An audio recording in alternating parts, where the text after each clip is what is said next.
চলার পথে আমরা সঠিক পথে চলছি নাকি ভুল পথে, আমাদের লক্ষ্যের দিকে আমরা পৌঁছচ্ছি নাকি লক্ষ্যের বিপরীতে, এটা বুঝবেন কিভাবে আমরা বুঝবো? কারণ আগামী দিনটা তো আমরা কেউ দেখিনি।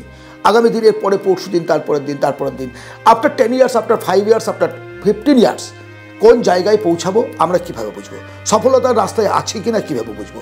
এটাই আজকের মূল আলোচনার বিষয়। আজকে 7টি পয়েন্ট নিয়ে আমি আপনাদের সঙ্গে কথা বলবো। এই 7টি সিমটম বা লক্ষণ দেখে আপনি বুঝতে পারবেন যে আপনি সঠিক পথে আছেন কিনা। প্রথমেই আপনার যে জীবনের লক্ষণ সেটা বুঝবেন যে আপনি একা হয়ে যাচ্ছেন। অর্থাৎ আপনি নিজের কাজের প্রতি এতটাই মনোনিবেশ করেছেন যে আপনি বন্ধু বান্ধব, আত্মীয় স্বজন সমস্ত থেকে ক্রমশ একা হয়ে পড়ছেন। আপনি আর সময় পাচ্ছেন না ফালতু আড্ডা মারার, গসিপ করার, ঘুরে বেড়ানোর। এই লক্ষণটা কিন্তু একটা গুড লক্ষণ। আর এই একা হয়ে যাওয়ার ফলে কী হবে? আপনার বন্ধুর সংখ্যা কমে যাবে। বন্ধুরা আপনার সম্পর্কে সমালোচনা শুরু করবে, কারণ তারা একটা সময় আপনাকে বেহেছে, আপনাকে বহন করে তারা চলেছে, আপনাকে বাহন করে তারা চলেছে। এই যে জগৎটা না, অত্যন্ত ভয়ঙ্কর একটা জগৎ। আপনি যতক্ষণ পর্যন্ত কারো উপকার করে যাবেন ততক্ষণ আপনি ঠিক আছেন, আপনি ভালো। আর যখনই আপনার চলার পথে আপনি নিজেকে নিয়ে চিন্তা করবেন তখন দেখবেন যে আপনি শেষ হয়ে গেছেন। একজন ছেলের 7টা বন্ধু, একজন ছেলের 7টা বন্ধু, 7জনকে খুব ভালোবাসে। একদিন কি হয়েছে, সে ছেলেটা কিন্তু অত্যন্ত পরোপকারী ছেলে। এই 7জন বন্ধু একদিনে একই সময়ে 8 ঘন্টা আগে পিছিয়ে তাকে একটা কাজের অর্ডার করে। কেউ বলে ব্যাংকে যা, কেউ বলে একটা মেডিসিনটা মায়ের জন্য নিয়ে আই, কেউ বলে আমার বউয়ের শরীরটা খারাপ আছে, আমি তো বাইরে আছি, একটু ডাক্তারটা দেখিয়ে নিয়ে আই। এইভাবে 7জন তাকে অর্ডার করে। এবার কি হয়, সে তো ব্যক্তি একটা, তার বন্ধু বান্ধব অনেক, কিন্তু সে ব্যক্তি একটা। আর সে পরোপকারী, বললাম, নিজের কথা চিন্তা না করে সে অন্যের কথা চিন্তা করে। এর ফলে সে কোনো একজনের কাজ করতে পারবে, সব করার পারবে না। এবার যখন কোনো একজনের সে কাজটা করলো, তখন কি হলো, বাকি 6জনের সে শত্রু তৈরি হয়ে গেল। সে শত্রু হয়ে গেল, তার সমালোচনা শুরু হয়ে গেল যে সে তো আমাদের কথা শোনেনি, সে তো ওকে বেশি ভালোবাসে। এবং তারা 7টা বন্ধু মিলে এর বিরুদ্ধে চক্রান্ত শুরু করলো যে না, সত্যিকারের শয়তান হয়ে গেছে। অর্থাৎ তার উচিত ছিল সকলকে না করা, সকলকে না বললে সে তার নিজের, আসলে কি হয়, সকাল থেকে সন্ধে পর্যন্ত অন্যের কাজ করতে গিয়ে যখন আমরা আমাদের জীবনের যবনিকা নেমে আসে, আমাদের জীবনের শেষ সময় আসে হিসেব করার, তখন দেখি পরিবারের জন্য কিছু করতে পারিনি, সকলের জন্য করেছি। আর যখন দেখবেন আপনি আপনার বন্ধু কমে গেছে এই কারণেই যে আপনি সকলকে না বলতে পারছেন, আপনি নিজেকে চিনেছেন, একা হয়ে যাচ্ছেন, তখন আপনি সঠিক পথে আছেন। আপনার সমালোচনা হবে। সমালোচনা কার হয়? কার সমালোচনা হয়? যার কোনো অস্তিত্ব নেই, মেরুদণ্ডহীন সাপের মতো বাড়িতে বসে থাকে, তার কোনো সমালোচনা হয়? একজন একেবারে দুর্বল মানুষ, যে তার কোনো সমালোচনা হয়? ভিখারির সমালোচনা হয়? খ্যাপা পাগলের সমালোচনা হয় না। সমালোচনা তার হয় যে কিছু করে, যাকে মানুষ চেনে। আপনার পরিচিতি যত বাড়বে, আপনার বন্ধুমহল যত বাড়বে, আপনার সঙ্গে আত্মীয়তা যত বাড়বে, পরিচয়ের পরিধি যত বাড়বে, তত বেশি আপনার শত্রু সংখ্যা বাড়বে, তত বেশি মানুষ আপনার সমালোচনা করবে, তত মানুষ আপনার বিরুদ্ধাচরণ করবে। হ্যাঁ, তার মানে এই নয় যে সব all mans are your enemy, না। যদি তাই হয়, 10 জনের মধ্যে যদি 8 জন আপনার শত্রুতা করে, আপনার বিরোধিতা করে, তাহলে জানতে হবে আপনি ভুল পথে আছেন। আর যদি দেখেন 10 জনের মধ্যে 6 জন আপনার পক্ষে আছে, 4 জন আপনার বিরোধিতা করছে, আপনি সঠিক পথে আছেন। সকলের মন জয় করতে পারবেন না, নিজেকে জয় করুন, নিজেকে জয় করুন। অর্থাৎ আপনার সমালোচনা হচ্ছে মানে এই নয় যে আপনি খারাপ।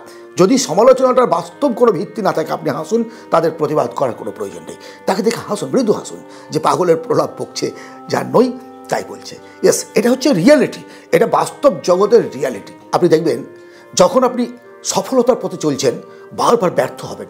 আপনি একটা বিজনেস করেছেন, বিজনেস চলছে না, বা কাস্টমার ছিল কমে গেছে, বা আপনি কোনো একটা রিসার্চ করছেন, সেই রিসার্চের আপনি কমপ্লিট করতে পারছেন না তার পিডিএফটা।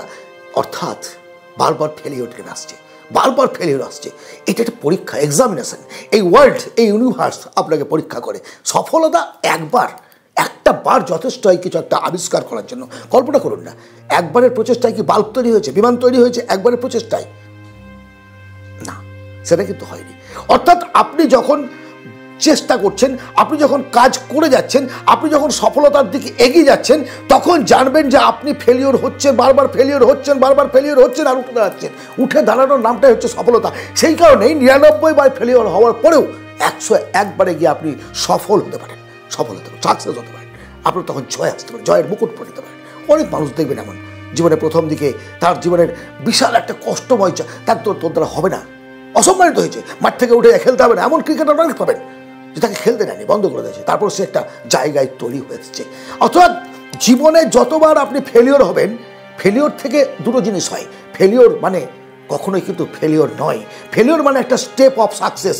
আপনি সফলতার পথে চলছেন, তার একটা রাস্তা, তার একটা পথ হচ্ছে ফেলিওর। সেখান থেকে শিক্ষা পায়।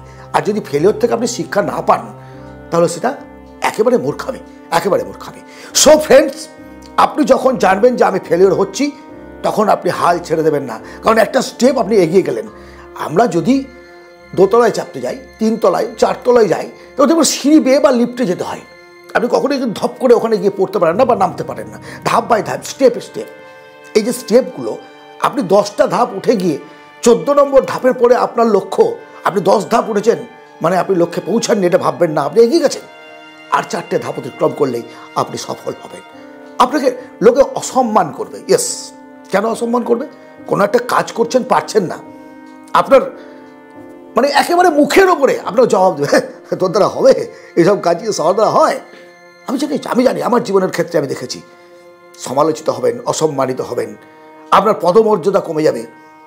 তারপর দেখবেন একটা সময়ে এই মানুষগুলোই না এসব জানতাম তুই পারবি, তোর প্রচেষ্টা ছিল, তোর ইচ্ছা ছিল, তুই যে পারবি সেটা আমরা কিন্তু জানতাম। এই কথা বলতে তারা বাধ্য হবে। আসলে হতাশাগ্রস্ত হওয়াটা ভালো, জানেন? দুশ্চিন্তা আসাটা ভালো, খারাপ না। আপনি টেনশন আছেন মানে আপনি টেনশন থেকে বেরিয়ে আসার রাস্তা খুঁজছেন। আপনি হতাশাগ্রস্ত মানে আনন্দ উপভোগ করা থেকে আপনি বিরত আছেন। আপনি একা হয়ে যাচ্ছেন মানে আপনি আপনার পাওয়ার, আপনার শক্তিকে একাকিত্বের মধ্যে প্রকাশ করার একটা সুযোগ পাচ্ছেন, নিজেকে নিয়ে ভাবার সুযোগ পাচ্ছেন। সো আপনি সঠিক রাস্তায় আছেন। আজকের এই আলোচনা কেমন লাগলো অবশ্যই জানাবেন। যদি ভালো লাগে অবশ্যই একটা লাইক করবেন, সাবস্ক্রাইব করবেন, সঙ্গে থাকবেন, ভালো থাকবেন, আনন্দে থাকবেন। পরবর্তী ভিডিওতে আবার কথা হবে। ধন্যবাদ।